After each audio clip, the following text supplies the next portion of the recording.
지금 류림 체제 방심위가 무리한 심의를 해서 지금 29건이 법원에 갔는데 29전 29패예요. 알고 계시죠? 네. 어떻게 생각하세요? 최종적인 지금 법원의 뭐 판단을 받아봐야 될 것 같습니다. 본안 판단을 받아봐야 될 것 같습니다. 아이 그 얘기 집행정지에서는 29연패는 한. 아니 어쨌든 집행정지 당했잖아요. 예. 일단 29전 29패잖아요. 안 창피합니까? 답해 보세요. 위원님들이 심의한 거에 대해서 제가 좀 판단하기는 그렇습니다. 죄송합니다. 뭘 위원들이 심의했다 그래요? 최광호 방송심의국장 답해 보세요. 29전 29패 또 뭐 본안소송 간다 뭐 이 말 하지 말고 어떻게 생각하세요? 이런 일이 방심위 사상 있었어요? 29전 29패 있었습니까? 그냥 짧게 답하세요. 없었습니다. 네. 권익보호국장 마이크 닫고 답해 보세요. 29전 29패 창피하죠. 그런데 이런 일이 과거 방심위에서 있었습니까? 이렇게 많은 소송은 없었던 걸로 알고 있습니다. 아니요. 소송 이전에 편파 심의, 표적 심의, 잘못된 심의가 있었으니까 소송이 있었겠죠. 그렇게 말 돌리지 마세요.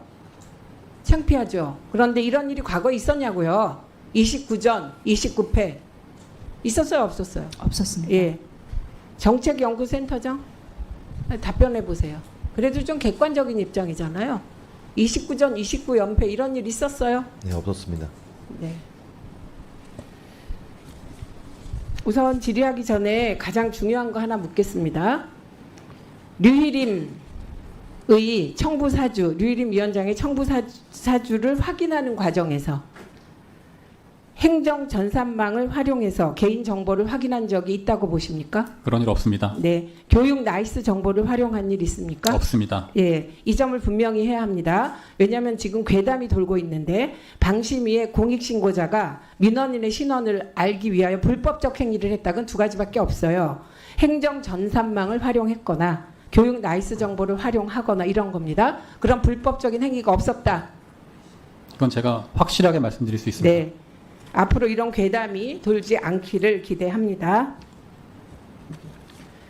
제가 이 과정에서 핵심이 몇 가지가 있는데요. 가장 중요한 게 류희림 위원장의 청부 민원 행위겠죠. 근데 그게 밝혀지지 않았잖아요, 아직. 네. 예, 수사를 안 하니까. 근데 중요한 게 인지 시점은 우리가 추정할 수 있을 것 같습니다. 류희림 위원장이 언제 인지했냐. 이게 뭐와 연결되는지는 아시죠? 이건 내부 규칙 위반과 연결됩니다. 그래서 그거에 대해서 좀 물어보겠습니다. 문제 9월 14일 2023년 예, 종편 보도팀장이 장경식 단장에게 이상하다라고 보고했죠. 종편 보도 팀장이 당시에 장경식 팀장이었습니다. 장경식 팀장에게 보고했죠. 예, 직원이 보고했습니다. 예, 그리고 요게 그 류희림 위원장에게 보고하러 가겠다. 요렇게 얘기를 했다는 거죠. 예, 그렇게 네. 알고 있습니다. 예. 그래서 보고했는 줄 알았는데 장경식 단장은 국회 출석해서 보고 사실 없다 이렇게 얘기했어요.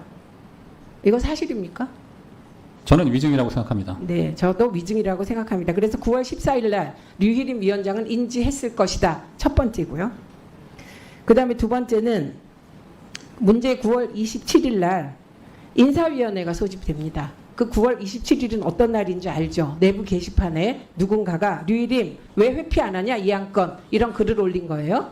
네, 그래서 인사위원회가 소집됩니다. 인사위원회가 소집되지는 않았고요. 하려고 하는 시도를 합니다. 그죠? 거론이 됐습니다. 예, 거론이 됐는데 인사위원회를 소집한다 안 한다 최종적으로 누가 결정합니까? 인사위원장은 사무총장이고 소집권자도 사무총장입니다. 그 당시에는 사무총장이 이현주 사무총장이 임명되기 전이어서 박종현 현 감사실장이 사무총장 직무 대행을 맡고 있었습니다. 그런데 직무 대행이 아무리 본인이 인사위원장 권한이 있다고 하더라도 위원장에게 보고하지 않고 독단적으로 그렇게 인사위원회를 거론할 가능성은 매우 낮다고 생각합니다. 예, 대개 위원장이 다 압니다. 인사위원회 소집되면. 왜냐하면 어쨌든 방통위가 아니라 이게 방심이라 최종 인사권자가 류희림 위원장입니다. 대통령이 아니에요. 신분이 민간인이시잖아요. 네. 그래서 인사위원회를 위원장 모르게 열겠다 혹은 열까 이럴 수 없습니다. 사무총장이 그렇게 일하면 잘립니다. 요게 두 번째 시점이에요. 류일임 위원장은 게시물을 봤을 것이고 게시물을 인지했고 그래서 청부 민원 사실을 알 수밖에 없다. 여기 두 번째입니다. 근데 계속 거짓말을 하고 있는 것이죠. 제가 듣다 보니 이전 방심위도 일을 잘했다고 할 수는 없다. 근데 이런 일은 없었다. 이렇게 말하시더라고요. 네. 네, 류일임 체제와 이전 방심위 체제가 근본적 차이가 뭐라고 보십니까? 기본적으로 저희가 과거에도 그 여야 정치권에서 추천된 위원들 간에 뭐 성향 차이는 있었습니다. 하지만 위원회라는 조직이 서로 토론을 통해서 결론이 어떻게 나든지 간에 토론을 통해서 서로 이제 심의를 하는 거잖아요. 그런데 류일임 씨가 오고 나서는 그런 위원회로서의 기본적인 기능을 완전히 상실했다고 생각합니다. 그러니까 위원회가 아니네요. 네, 그냥 독임제네요. 독임제. 현재는 특히나 그렇습니다. 예, 그리고 지금 감사실장이 류일임 위원장의 청부 민원과 관련한 감사를 하고 있습니까? 포함한 모든 것? 진행 중인 것으로 알고 있습니다. 근데 이 박종현 감사실장이 지난해 9월에 사무총장 대행이었나요? 네. 그 시점에. 그러면 이분이 이 청부 민원과 청부 민원 이후 처리에 관여했다고 의심이 가지 않습니까? 관여할 수도 있죠? 그랬을 가능성을 배제할 수 없습니다. 네, 그러니까 이분이 감사하면 안 되겠습니다. 이 조치를 마련하도록 함께 노력해야 되는 부분이라고 생각합니다. 그리고 조금 더 앞으로 가서 어느 날 그 류희목이라는 이름의 민원인이 있었어요. 네, 그럼 누구나 의심할 것 같아요. 이게 류 씨가 일단 흔하질 않습니다. 그런데 류희까지 같은 게 류일임, 류희목, 이름이 너무 똑같잖아. 이럴 수 있어요. 네, 그래서 방심위 내부 담당 직원이 이 민원 사주라고 알려진 청부 민원에 대해서 인지하게 된 경위에 대해서 설명할 수 있는 한 짧게 설명해 주십시오.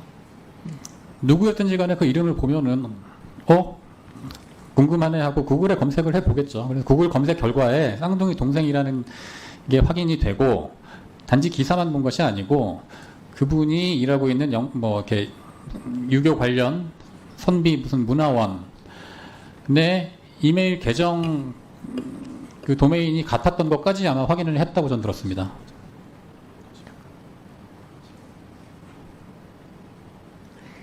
중요한 얘기하는데 저에게 말을 걸어서 마무리를 못 들었습니다. 다시 한번 얘기해 주십시오.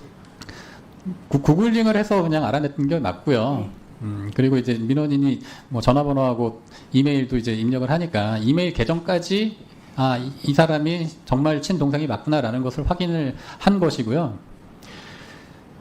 아까 뭐 나이스하고 뭐 행정 전산망 말씀을 하셨는데 전부 다 구글링으로 찾아냈다고 저는 알고 있습니다. 예, 알겠습니다. 윤창현 위원장께 네. 좀 전에 방심위 노조위원장이 답변할 때 경찰이 방심위를 압수수색하는 과정에서 기자 이름을 넣었다 그랬어요. 4명 정도라고 알고 있다 이렇게 말하셨죠? 네네. 예, 그렇게 넣는 것 같았다. 그리고 언론사명도 넣어서 검색했을 것 같습니다. 네. 예. 그런데 그래서 자료를 가져갔다는데 이렇게 저인 방식으로 샅샅이 뒤지는 일이 있었나요? 이게 가능한가요? 이전 정권에서 봤습니까? 이거 사실상 그 언론인들에 대한 사찰의 수준이라고 생각합니다. 왜 문제가 되냐 하면 검찰에서 최근 그 통신정보를 무더기로 조회해서 문제가 됐던 것과 같은 연장선상에서 이런 식으로 사실 이 아마 검색했다는 언론사들이 이 유일임 씨의 민원사주 의혹에 대한 보도를 했던 언론사들인 걸로 저는 알고 있습니다. 관련 사안들을. 그러면 누가 언론사에게 제보를 했는지를 찾아내겠다는 의도라고 보고요. 그것들은 언론의 입장에서 보면 이렇게 공익신고자들의 신고를 받아서 보도를 했을 때 취재원들을 수사 과정에서 이렇게 샅샅이 뒤져서 노출을 할 수밖에 없는 상황이면 언론 자유를 지킬 수도 없고 정상적인 언론 보도를 할 수도 없는 상황으로 이어진다고 생각합니다. 언론노조 위원장께서 이게 단지 방심위 문제가 아니고 전방위적인 방송 장악 그중에 중요한 부분이 방심위 문제잖아요. 네, 그렇습니다. 그러면 앞으로 방심위 노조는 언론노조에 소속되어 있죠. 네, 그렇습니다. 예, 그럼 언론노조 차원에서도 방심위 노조를 지원해야 되지 않습니까? 네, 어떻게 하실 겁니까? 모든 방안을 강구하고 있습니다. 제가 마무리에 꼭 좀 말씀드리고 싶은 네, 것은 지금 말씀하세요. 네, 특히 방심위 우리 구성원들은 저희 뭐 기자나 PD들처럼 권력 비판을 직접 하면서 권력과 대척점에 서거나 할 일이 거의 없습니다. 그리고 어떻게 보면 이 일종의 민간 기구이긴 합니다만 공공기관의 성격이 강한 직장에서 일하는 아주 평범한 직장인들입니다. 근데 이 유일임 씨가 오고 나서 지난 십수년간 이런 공공기관의 업무 시스템에서 이루어지지 않았던, 이루어질 수 없는 몰상식과 비합리가 한꺼번에 터져 나왔기 때문에 이건 이렇게는 우리가 일할 수 없다라는 목소리를 내기 시작한 것입니다. 그러니까 평범한 사람들을 투사로 만들고 있는 겁니다. 지금 이 정권이. 그러니까 이게 얼마나 몰상식하고 비합리적인 일인지가 저는 이 대목에서 드러난다고 생각을 하고요. 그런 차원에서 평범한 시민들의 권리, 또 양심적인 공직자들의, 특히 이 말단에서 일하는, 일선에서 일하는 공직자들의 양심을 지켜주는 게 지금은 무엇보다 중요한 일이라고 생각하고 언론노조는 제 역할을 하겠습니다. 예. 네. 그런 의미에서 오늘 방심위에서 나와주신 네 분께 감사드립니다. 혹시 추가 질의하실 위원 계실까요? 잠시 주목해 주시기 바랍니다. 구독자분들에게 특별한 선물을 준비했는데요. 제가 항상 여러분들 때 강조드리는 말씀이 있습니다. 이슈와 뉴스만 꾸준히 챙겨보셔도 충분히 돈을 벌 수 있다고 말씀드리는데요. 여기 보이시는 채널의 영상을 보시면 어떤 생각이 드시나요? 그냥 눈에 보이시는 뉴스와 영상만 보시고 아무 생각이 없으신가요? 그렇다면 저는 잘못된 것이라고 말씀드리고 싶습니다. 그 이유가 무엇이냐면 제가 8월 초에 뭐라고 말씀드렸나요? 지금은 바이오에 관심을 가져야 한다라고 뉴스만 보고 넘기지 마시고 투자를 직접적으로 생각해봐야 한다고 말씀드렸는데요. 이런 썸네일들과 영상을 통해서 충분히 구독자님들께도 전달이 되셨을 겁니다. 이런 바이오 이슈가 되었을 때 부자들은 어떻게 생각할까요? 바이오 관련주는 무엇이 있는지, 어떤 종목이 가장 좋을지, 어디에 투자해야 돈이 몰릴 수 있는지 자연스럽게 생각한다고 말씀드렸습니다. 지난번에 구독자분들과 함께하는 주식으로 수익 내기를 진행했었는데요. 100% 무료로 진행을 했고 이 사진을 보시면 아시겠지만 구독이라는 문자 메시지를 남겨주신 모든 시청자분들께 이렇게 바이오 관련주 중에 가장 급등할 확률이 높은 딱 한 종목을 드렸습니다. 8월 13일에 우정바이오를 추천해 드렸습니다. 여기 나와 있는 사진을 보시면 정확히 얼마에 매수하고 어떤 종목을 사야 하는지, 어느 지점에 팔아야 하는지 이런 부분들까지 여러분들에게 정확히 알려드렸는데요. 실제로 많은 분들께서 수입을 보셨습니다. 오른쪽을 보시면 아시겠지만 8월 13일에 우정바이오를 소개해드리고 나서 실제로 며칠이 지나지 않고 이렇게 주가가 상한가가 되었습니다. 당시에도 굉장히 많은 분들이 제가 드린 이 종목으로 수익을 내셨습니다. 지난번과 똑같이 구독이라는 문자를 보내주시면 이번에 이슈가 되고 있는 주식 중에 앞으로 대장주의 구시를 하면서 주가가 가장 크게 상승할 한 종목을 시청자분들에게 문자로 종목명과 사고자 하는 시점을 모두 알려드리겠습니다. 이 영상을 보시고 계시는 시청자분들 중에 종목이 궁금하다 하시는 분들은 남녀노소 시간대 상관없이 이렇게 상단에 번호를 항상 남겨놓고 있습니다. 전화번호 010-8025-2352 똑같이 무료 급등 주식 문자를 보내드리겠습니다. 돈을 받는 것도 아니고 투자를 대신해 드리는 것도 아니고 부담 없이 구독 문자 보내주시면 되십니다. 수익이 나신다면 구독과 좋아요 한 번씩 부탁드립니다.